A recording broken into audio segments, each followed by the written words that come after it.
Assalamualaikum Sobat Football United, ringan amatiran ala gua.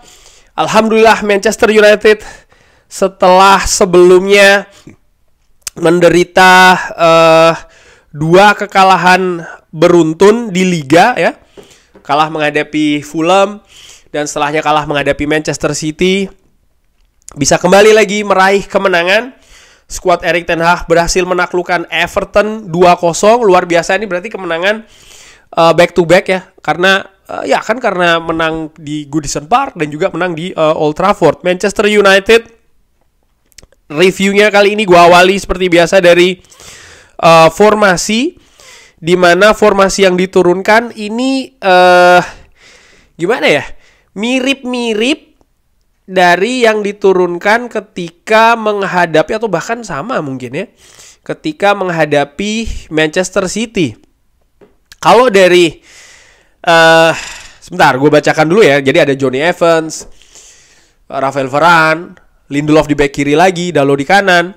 Yang menarik adalah gelandang nih, karena ada Casemiro, ada Kobbie Mainoo, ada Scott McTominay, ada Bruno Fernandes. Nah, ini seperti apa pola mainnya? Dan di depan ada Garnacho dan juga Marcus Rashford. Ternyata kalau gue lihat di SofaScore, ini 4-3-1-2. 4-3-1-2, bahkan seperti kayak 4-1-2-3, 4-1-2-1-2. Jadi diamond ya, 4-4-2 diamond. Jadi Casemiro di posisi DMC, lalu di tengah MC ini ada Kobbie Mainoo dan juga Scott McTominay, lalu ada Bruno Fernandes, Alejandro Garnacho juga Marcus Rashford. Tapi kalau gue lihat dari posisi rata-rata, bagaimana Bruno Fernandes juga sering maju ke depan, Scott McTominay pun juga sering maju ke depan, Garnacho dan Rashford lebih ke posisi sayap daripada posisi ke depan. Seakan-akan Manchester United ini menurut gua secara ringan amatiran bermain 4-2-4, bermain secara total football. Karena mereka Rashford, Garnacho, Bruno Fernandes, Scott McTominay, Kobbie Mainoo ini memegang peranan yang penting dalam transisi. Ketika menyerang mereka harus cepat ikut menyerang, ketika bertahan mereka harus cepat ikut bertahan. Jadi secara total mereka ikut serta dalam pertandingan, aktif ya dalam pertandingan, artinya dalam pergerakan transisi itu tadi. Sangat menarik karena memang tentu saja dengan absennya Rasmus Højlund, Erik ten Hag harus mencari solusi ya kan. Permainan seperti ini atau sistem atau katakanlah formasi ini sebenarnya sudah dicoba ketika, atau ditampilkan ketika menghadapi Manchester City dengan pendekatan yang berbeda. Mungkin pada saat itu pendekatannya lebih ke defensif, tapi bagaimana keikutsertaan katakanlah demikian dari pemain-pemain itu tadi yang gue sebutkan dalam bertahan dan juga menyerang. Ini terlihat jelas, dan tadi di pertandingan Everton pun juga demikian. Di awal babak pertama Manchester United tidak ambil inisiatif duluan ya di lapangan pertandingan. Mereka justru nampak kaget dengan determinasi agresivitas tinggi dari Everton, di mana pemain Everton ini melakukan buru sergap, lalu juga pressing mereka dengan ketat, dengan tinggi juga. Mereka banyak memenangkan bola-bola duel dan mereka langsung menekan pertahanan Manchester United. Bahkan Andre Onana sampai harus melakukan beberapa save. Yang untungnya di pertandingan tadi Andre Onana tampil bagus. Nah, Manchester United ketika mereka melakukan serangan ya, mereka tampak tajam, dan ini langsung menghasilkan penalti di babak pertama awal sekitar menit ke berapa tadi? Ke-8, ke-9 ada pelanggaran kepada seorang Garnacho di kotak penalti, dan Bruno Fernandes berhasil mengeksekusinya dengan baik. 1-0 bagi Manchester United. Setelahnya Everton ini tetap menguasai bola, dan pemain Manchester United ketika ingin build up, sekali lagi kesulitan dengan sistem buru sergap dari pemain Everton. Mereka memasang 2-3 pemain mengerubuti pemain Manchester United yang menguasai bola, atau ketika melakukan duel mereka ikut serta ya di titik tersebut dengan menyertakan 2-3 pemain. Dari situ mereka sering menguasai bola.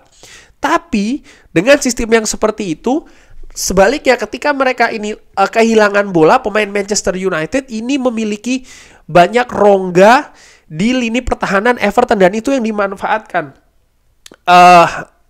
dengan semakin dalam menit berjalan di babak pertama, Manchester United akhirnya bisa kembali fokus. Mereka bisa melakukan build up dengan cepat ya untuk menghindari buru sergap dari pemain Everton. Pemain-pemain seperti kayak gua lihat tadi seperti kayak Casemiro ya di babak awal babak pertama itu terlalu sering melakukan kesalahan, tapi akhirnya bisa diperbaiki seiring dengan menit berjalan. Dan akhirnya Manchester United pun mendapatkan penalti kedua di menit ke-36 lagi-lagi melalui Garnacho yang melakukan penetrasi dari sisi kanan. Dia masuk ke tengah kotak penalti tapi diganjal oleh pemain Everton. Dan penalti yang uniknya, penalti kedua ini tidak diambil oleh Kapten Bruno Fernandes, tapi justru diberikan kepada Marcus Rashford yang dengan secara perfect, sempurna penaltinya masuk ke gawang Jordan Pickford. Jordan Pickford bahkan harus tertipu mentah-mentah ya oleh tendangan dari Marcus Rashford. Nah, Manchester United sempat mendapatkan beberapa peluang, termasuk tendangan bebas dari Bruno Fernandes yang di-save secara luar biasa oleh Jordan Pickford. Lalu kalau tidak salah tadi juga bagaimana seorang kalau tidak salah siapa tadi namanya, Alejandro Garnacho di menit-menit akhir babak pertama juga mendapatkan peluang di mana dia salah mengambil terlalu lama menurut gua mengambil keputusan, terlalu ragu-ragu. Dan di babak pertama uniknya ada 2 handsball ya kan yang terjadi di kotak penalti. Yang paling telak menurut gue adalah Mykolenko yang ketika dia ingin melakukan sliding tapi tangannya tertinggal dan terkena bola. Di mana situasi seperti itu di pertandingan lainnya sering sekali diberikan penalti tapi tidak di pertandingan ini. Apakah karena sudah memberikan 2 penalti? Menurut gue tidak demikian. Harusnya ya tetap objektif. Kalau memang pelanggaran ya berikanlah memang pelanggaran. Kalau dalam kotak penalti ya penalti. Manchester United unggul 2-0 lalu memasuki babak kedua. Gua menilai Manchester United tampil oke di awal babak kedua. Mereka bahkan memiliki beberapa peluang melalui Garnacho ya. Sayang sekali ada beberapa kesempatan tadi gagal dimanfaatkan oleh Garnacho. Nah, perlahan Everton kembali lagi nih. Mereka menguasai jalannya pertandingan. Mereka butuh mengejar ketertinggalan. Pemain Manchester United nampak memang lebih banyak konsentrasi ke lini pertahanannya. Nah, itu yang membedakan.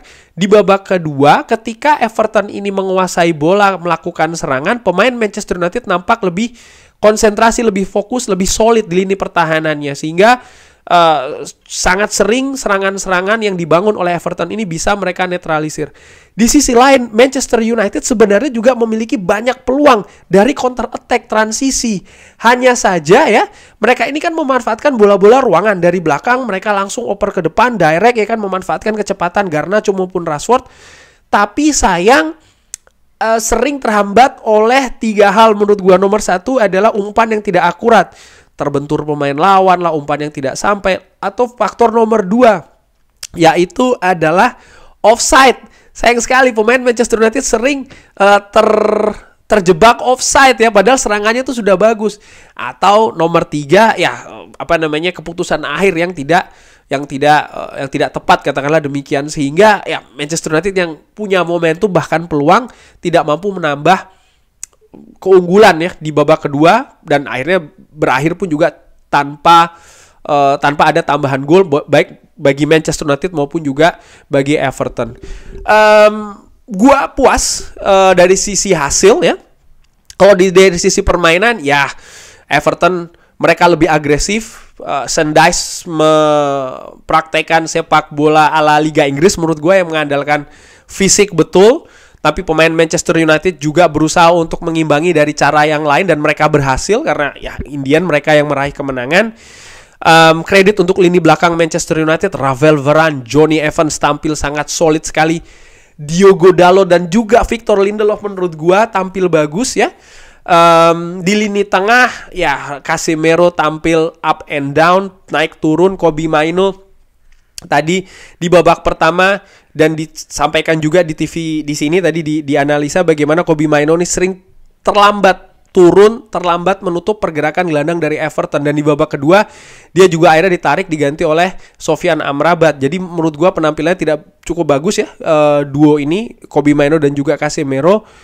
Lini depan Rashford, Garnacho. Rashford di babak pertama tampil bagus, babak kedua ada penurunan menurut gua, walaupun di akhir pertandingan tadi dia sempat mendapatkan peluang. Sekali lagi sayang sekali dia offset ya, karena itu ganjalan dari pemain Everton itu jelas itu penalti.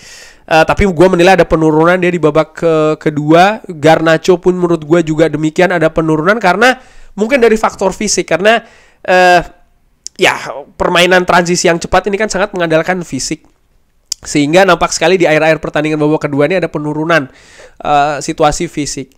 Scott McTominay sering memenangkan bola-bola penting, tapi sayang end passing-nya sering sekali nyangkut ya. Namun demikian menurut gue yang jadi man of the match, sekalipun Garnacho memberikan 2 assist penalti, menurut gue adalah seorang Bruno Fernandes. Bagaimana Bruno Fernandes tadi menjadi otak betul di lini tengah. Ya banyak sekali umpan-umpan, lalu juga kreasi-kreasi yang dilakukan. Dia juga ikut melakukan pressing, berduel juga. Ya dia menjadi inspirasi sih, menurut gue inspirator betul di pertandingan tadi, utamanya di lini tengah. Sehingga menurut gue yang secara ringan amatiran ini man of the match-nya adalah seorang Bruno Fernandes. Dan kredit juga gue berikan kepada kiper Andre Onana yang melakukan banyak save, membaca permainan, memotong bola, memotong crossing. Positioningnya juga menurut gue bagus di pertandingan tadi, sehingga akhirnya Manchester United dari sisi hasil bisa mendapatkan sesuatu yang sempurna, karena 3 poin, 2 gol, clean sheet. Tapi dari sisi permainan mungkin ada beberapa yang tidak puas. Namun gua melihat ya inilah squad Manchester United saat ini ya, dengan situasi yang compang-camping. Bagaimana lini kiri harus ada back kiri jadi-jadian dalam tanda kutip. Lalu lini depan tanpa seorang striker murni, Erik ten Hag harus memutar otaknya bersama dengan tim kepelatihan Manchester United, dan akhirnya ini ya total football ala Manchester United menurut gua yang ditampilkan tadi, dan berhasil memberikan 3 poin. Dan dengan kemenangan ini sementara Manchester United mendekatkan ke peringkat ke-5 ya. Manchester United sendiri masih berada di peringkat ke-6, mendekati Tottenham Hotspur 3 poin sekarang, walaupun Tottenham Hotspur masih ada 2 pertandingan di tangan. Tottenham Hotspur 50 poin, Manchester United 47 poin, dan Aston Villa 55. Namun gue bikin video ini hari Sabtu setelah pertandingan. Di hari Ahadnya Aston Villa akan menjamu Tottenham Hotspur. Jadi ya kita lihat saja pergerakan dinamikanya seperti apa. Kurang lebih demikian 3 poin hari ini.